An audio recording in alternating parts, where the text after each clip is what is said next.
بسم اللہ الرحمن الرحیم۔ زینت پوائنٹ سبسکرائب کیجئے اور بیل آئیکن کلک کیجئے ہماری نئی اپڈیٹ سے باخبر رہنے کے لیے۔ الحمدللہ وکفا وسلام علی عبادہ الذین اصطفیٰ، اما بعد فاعوذ باللہ من الشیطان الرجیم، بسم اللہ الرحمن الرحیم۔ فَإِنْ آمَنُوا بِمِثْلِ مَا آمَنْتُمْ بِهِ فَقَدِ اهْتَدَوْا، وَإِنْ تَوَلَّوْا فَإِنَّمَا هُمْ فِي شِقَاقٍ، فَسَيَكْفِيكَهُمُ اللَّهُ وَهُوَ السَّمِيعُ الْعَلِيمُ۔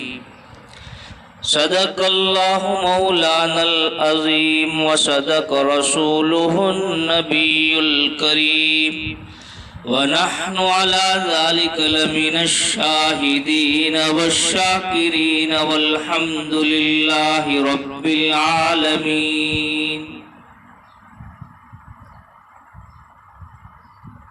بزرگوں اور دوستوں، سورہ بقرہ کی ایک اور آیت نمبر 137 آپ کے سامنے تلاوت کی گئی۔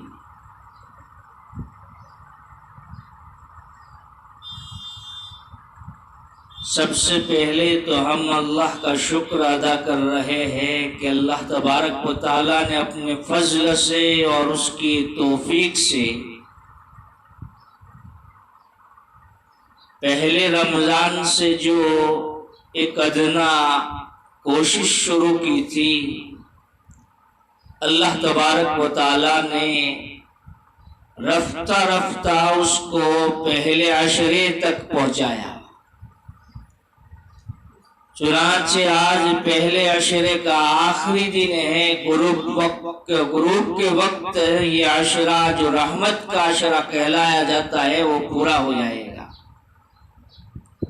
اللہ تبارک و تعالی اس تفسیر کے نتیجے میں کوشش کرنے والوں کے لیے، سننے والوں کے لیے، سنانے والوں کے لیے رحمتوں کا مستحق بنا دے۔ بزرگوں اور دوستوں، کل کی مجلس میں نے بتلایا تھا ایک مضمون حضرت ابراہیم علیہ السلام کے ارد گرد گھوم رہا ہے، اور اسی کے نتیجے میں اللہ تبارک و تعالیٰ نے اسلام اور ایمان کی حقیقت کو واضح فرمایا کہ اسلام کس کو کہتے ہیں۔ اس سے پہلے ایمان اور اسلام کے فضائل بتلائے، پھر اس کے بعد ایمان کس کو کہتے ہیں، کیسا ایمان اللہ کے یہاں مطلوب ہے، اس کی تفصیل کچھ ذکر کی گئی۔ اب اس آیت شریفہ میں ایک ایسے جامع معنی الفاظ سے ایمان کی تعریف اور توضیح کی جا رہی ہے کہ اگر اس معیار پر ہمارا ایمان ہے تو ہم نجات پانے والے ہیں۔ اس کو سمجھنے سے پہلے قرآن پاک کی اس آیت شریفہ میں اللہ تبارک و تعالی تمام انسانوں کو کیا پیغام سمجھانا چاہتے ہیں اس کو ہم سمجھتے ہیں۔ اللہ تبارک و تعالی ارشاد فرماتا ہے فَإِنْ آمَنُوا بِمِثْلِ مَا آمَنْتُمْ بِهِ، سو اگر وہ بھی ایمان لاوے جس طرح پر تم ایمان لائے، فقد اہتدوا، ہدایت پائی انہوں نے بھی، وہ ہدایت پا جائیں گے۔ وَإِن تَوَلَّوْا فَإِنَّمَا هُمْ فِي شِقَاقٍ، اور اگر پھر جائے تو پھر وہی ہے ضد پر مخالفت کرنے والے ہیں۔ فَسَيَكْفِيكَهُمُ اللَّهُ، سو اب کافی ہے تیری طرف سے ان کو اللہ، وَهُوَ السَّمِيعُ الْعَلِيمُ، اور وہی ہے سننے والا اور جاننے والا۔ اس آیت شریفہ کہ مخاطب اول تو ماقبل میں جو مختلف فرقے آئے وہ ہے، لیکن الفاظ کے عموم کے پیش نظر دنیا کے سارے گروہ، سارے فرقے، سارے مذہب والے مخاطب ہیں۔ کس سلسلے میں مخاطب ہے؟ ان کو کس چیز کی دعوت دی جا رہی ہے؟ دعوت ایمان کی دی جا رہی ہے اجمالاً، کہ بِمِثْلِ مَا آمَنْتُمْ بِهِ، سرکار اور صحابہ کرام رضوان اللہ علیہم اجمعین جس طرح ایمان لائے ویسا ایمان اللہ کے یہاں مطلوب ہے۔ اس میں نہ زیادتی ہو نہ اس میں کمی ہو، نہ کیفن نہ کمن ایمان کے اندر کوئی نقص پیدا کرے۔ اس آیت شریفہ میں کون برحق ہے اور کون گمراہی کے اوپر ہے، فیصلہ کرنا بہت آسان ہے۔ کہ دنیا کے اندر جتنے باطل مذاہب ہیں اور گمراہ فرقے ہیں، ان کی گمراہی کو ناپنا ہے، باطل مذہبوں کا اپنا بطلان ثابت کرنا ہے، تو یہ معیار ذکر کیا اللہ نے اس آیت شریفہ میں کہ بِمِثْلِ مَا أَنْتُمْ بِهِ، اس معیار پر ہو یا نہیں ہو۔ اور پھر زندگی کے کسی ایک شعبے میں، زندگی کے کسی ایک شعبے میں کسی ایک چیز کو تسلیم کرنا اور باقی کا انکار کرنے سے مطلوب ایمان پورا نہیں ہوگا، بلکہ جتنی چیزیں ایمانیات کے اندر مطلوب ہے، جیسا کہ ہم نے ایمان مجمل، ایمان مفصل کے اندر پڑھا اور اس کا تذکرہ کرتے ہیں، اور اس کا اجمال کلمہ طیبہ لا الہ الا اللہ محمد الرسول اللہ کے اندر کرتے ہیں۔ یہ کلمہ صرف دو عقیدوں کی تازگی کی بات نہیں کر رہا ہے، یہ تو جتنے بھی عقائد تھے ان تمام عقیدے میں ایک توحید کا عقیدہ اور ایک رسالت کی رسول کی رسالت کا عقیدہ یہ اہم تھا، اس لیے کلمہ طیبہ میں ذکر کیا۔ ورنہ اس کے نتیجے میں جو دوسرے عقائد ہیں ان عقائد کے بھی ماننے کی بات کہی جا رہی ہے۔ مثال کے طور پر فرشتوں کو ماننا، دیگر انبیاء کو ماننا، دیگر انبیاء پر جو کتب جو صحیف نازل ہوئی اس کو تسلیم کرنا، آخرت کو ماننا، حشر کو ماننا، عذاب کو ماننا، ثواب کو ماننا، الغرض جتنی بھی غیب کی چیزیں ہیں، جتنی بھی ایمانیات کی چیزیں ہیں، ان تمام چیزوں کو اسی طرح تسلیم کرے جس طرح سرکار نے تسلیم کیا، صحابہ کرام رضوان اللہ علیہم اجمعین نے تسلیم کیا۔ تو یہ ہے بِمِثْلِ مَا أَنْتُمْ بِهِ، معیار ہے ایمان کے برحق ہونے کے، کسی آدمی کے حق پر ہونے کا معیار بِمِثْلِ مَا أَنْتُمْ بِهِ۔ چنانچہ موجودہ زمانے کے اندر جتنے بھی اپنے آپ کو مومن کہتے ہیں، مسلمان کہتے ہیں، لیکن ان کی زندگیوں کے اندر دیکھیں تو عقائد بگڑے ہوئے ہیں، تو وہ لوگ غور کرے، تدبر کرے کہ کیا ایسا عقیدہ سرکار کی زندگی میں تھا، صحابہ کی زندگی میں تھا؟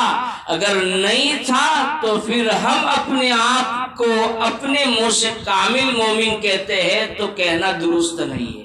مثال کے طور پر اگر کوئی شخص سرکار دو جہاں فخر دو عالم صلی اللہ علیہ وسلم کو حاضر ناظر سمجھتا ہے تو اب ہم کہیں گے کہ یہ تیرے اس عقیدے کے ساتھ تیری ایمان کی سلامتی رہ سکتی ہے یا نہیں، اس کو ناپنے کے لیے بمثل ما انتم بھی کو ہم پڑھیں گے تو معلوم ہوگا کہ نہ یہ عقیدہ خود سرکار کا تھا، نہ سرکار نے بیان کیا، نہ صحابہ کا تھا، نہ صحابہ نے بیان کیا۔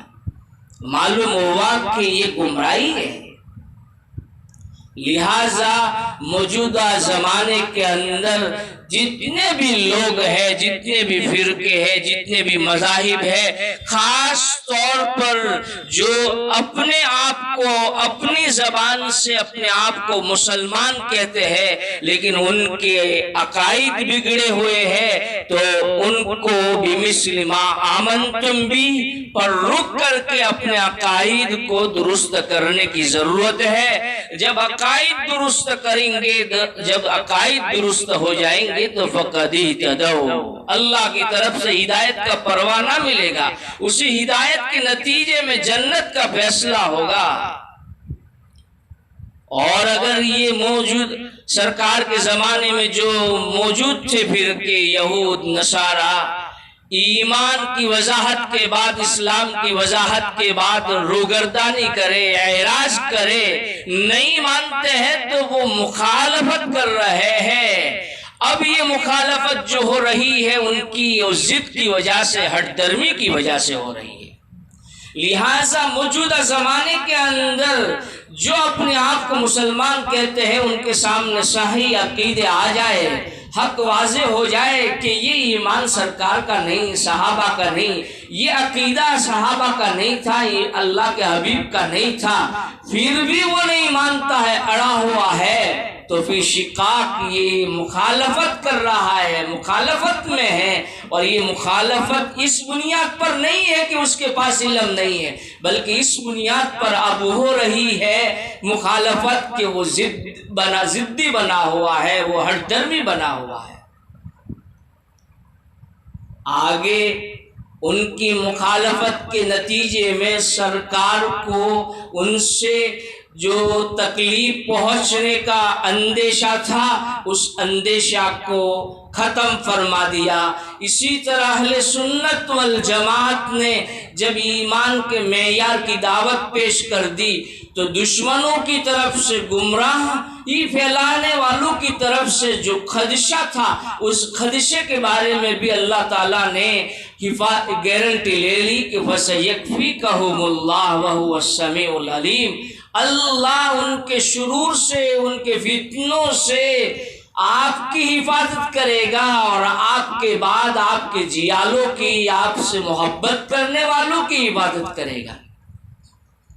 اللہ تبارک و تعالیٰ سردست ان کے اقوال کو، ان کی زبانوں کو، اور دل میں باطن میں جو کارروائیاں، جو ریشہ دوانیاں چل رہی ہے اس سے باخبر ہے۔ یہ آیت بہت بڑی آیت ہے، اس سے بہت ساری چیزیں مستنبط ہوتی ہے۔ ایک چیز اس میں سے یہ بھی مستنبط ہوتی ہے کہ صحابہ کرام رضوان اللہ علیہم اجمعین ہمارے لیے معیار حق ہے۔ ان کا تقدس کا عقیدہ، ان کی پاک دامنی کا عقیدہ رکھنا ہمارے لیے ضروری ہے کہ اللہ نے اس جماعت کو بمثل ما انتم بھی کا مصداق قرار دیا۔ لہذا ہم صحابہ کرام رضوان اللہ علیہم اجمعین کی زندگی کو اپنا آئیڈیل بنائیں گے، سرکار کی زندگی کو ہم اپنا آئیڈیل بنائیں گے، اس لیے کہ سرکار ہی سے صحابہ کرام رضوان اللہ علیہم اجمعین نے ایمانیات کو سیکھا، اعمال کو سیکھا، تو وہ ایمان صحیح، وہ عمل صحیح جو صحابہ کی زندگی کے اندر ایمان تھا، صحابہ کی زندگی کے اندر عمل تھا۔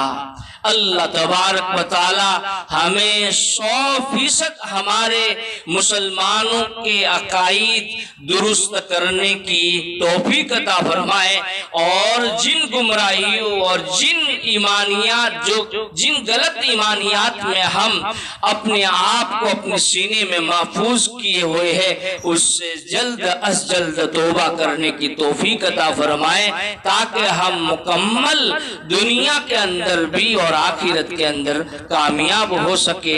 اللہ تبارک و تعالیٰ کہی ہوئی باتوں کے اوپر عمل کرنے کی توفیق عطا فرمائے۔ وما علینا الا البلاغ۔